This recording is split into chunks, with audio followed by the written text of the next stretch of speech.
رمضان تجلى وابتسم طوبى للعبد إذا اغتنما رمضان تجلى وابتسم طوبى للعبد إذا اغتنما أرضى مولاه بما التزم طوبى للنفس بتقواها رمضان زمان البركات رمضان زمان الحسنات رمضان زمان البركات رمضان زمان الحسنات رمضان مجال الصلوات تسمو للنفس بمولاها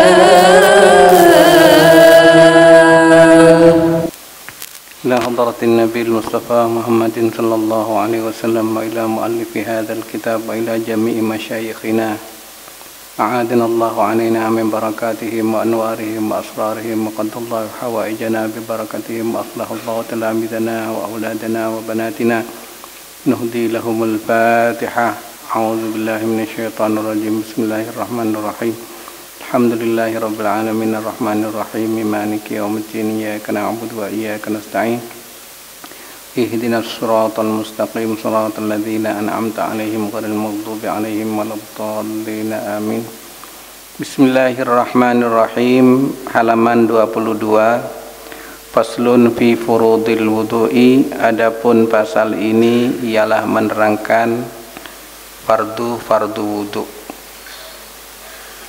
Ai hadza faslun. Wa min syurutis salati al-wudu'u, dan ialah sebagian dari syaratnya salat al-wudu'u, adapun wudu. Wa furuduhu sittatun, adapun fardunya wudu itu ada 6.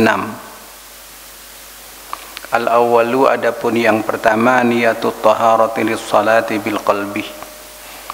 Niat bersuci untuk menunaikan salat di dalam hati. Para ulama berbeda pendapat tentang hati. Hati itu ada yang mengatakan sama dengan roh. Ada yang mengatakan tidak sama. Kemudian tempatnya di mana? Qalbu itu tempatnya, sebagian ulama ada yang mengatakan sama dengan akal. Akal manusia itu posisinya di dalam tubuh di mana? Kalangan mazhab Hanafi mengatakan itu sudah lama, sudah 1300 tahun yang lalu, mengatakan bahwa posisi akal itu ada di otak. Kemudian mazhab Syafi'i mengatakan posisi akal itu ada di dalam tubuh tapi enggak ketahuan di mana tempatnya. Apakah di otak atau di dada? Karena biasanya orang menghubungkan segala rasa itu dihubungkan dengan hati, dan ketika menyebut hati atau rasa itu yang dipegang dada. Saya sakit hati, saya tersinggung, saya ada yang membuli. hampir tidak ketemu dengan orang yang menceritakan perasaannya itu menggunakan otak. Saya tersinggung, otak saya tersinggung misalnya. Omongan dia membuat otak saya sakit otak misalnya. Bisa diartikan gila kalau sakit otak itu. Nah, yang pendapat Imam Syafi'i ini sama dengan para filosof. Yang pendapat Imam Hanafiyah, Syafi'iyah, yang pendapat Syafi'iyah itu sama dengan para filosof yang tidak meyakini posisi akal itu ada di otak. Kemudian yang Hanafiyah itu sama dengan kedokteran. Jadi dokter dari dulu ya meyakini bahwa akal, pikiran, hati manusia itu ada di otak. Para dokter mengatakan bahwa seluruh rasa itu ada di otak. Jadi kalau kita makan sate ayam misalnya enak, itu tempat enaknya di otak. Wallahu a'lam. Wa ma utitum minal ilmi illa qalila. Manusia itu diberi ilmu hanya sedikit. Tapi ada yang memadukan, memang gejalanya itu ada di otak gitu. Ketika orang kecelakaan, naudzubillah, gegar otak, maka hilanglah kesadarannya. Tapi kalau di luar otak biasanya masih tidak terlalu berisiko sebagaimana gegar otak. Jadi niat itu di dalam hati, niyatut thahar. Sedangkan niat dengan lidah itu liyu'awina, untuk mendukung, menguatkan. Nawaitul wudu'a li raf'il hadatsil asghari fardhan lillahi ta'ala. Yang diucapkan itu untuk menguatkan apa yang ada di dalam hati. Apa di dalam hati, apa pegang kepala, apa pegang dada gitu ya. Jadi menguatkan apa yang ada di dalam hati itu. Au ghairuha minan niyatil mujziati, atau selain niyatut thaharah, dari niat-niat yang mencukupi. Nawaitu taharata istibahati sholati misalnya. Inda ghuslil wajhi, ketika membasuh wajah. Asani, adapun yang kedua, ghuslul wajhi jami'ihi, membasuh wajah keseluruhannya, kesemuanya. Mimmana biti sya'ri ra'sihi ila dzaqani, dari tempat tumbuhnya rambut kepalanya orang, ila dzaqani, sampai dengan dagu, hingga dagu. Jadi dari sini sampai sini. Kemudian wa minal udhuni ilal udhuni, dari telinga sampai ke telinga yang satunya. Sya'ran wa basyaran, berupa bulu, wa basyaran, dan kulit. Illa batina lihyatir rajuli wa aridaihi idza kathufna. Ada yang menulis idza kathufat, sama saja. Kecuali bagian dalam jenggot orang laki-laki, dan kedua jambangnya. Yang di sini ini beris, ada yang matur itu. Kalau tebal, jadi kalau pakai jenggot itu, kalau mazhab Syafi'i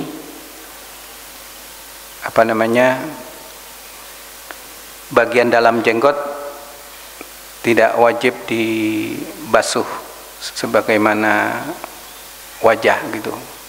Ats-tsalitsu, adapun yang ketiga, ghuslul yadaini ma'al mirfaqaini, membasuh kedua tangan dengan dua siku, wa ma alaihima, dan apa yang ada di atas keduanya. Jadi sikunya itu termasuk ma'al mirfaqaini. Jadi kalau wudu itu lengan ini supaya kena semuanya, kena air, dan airnya dibasuhkan, disiramkan,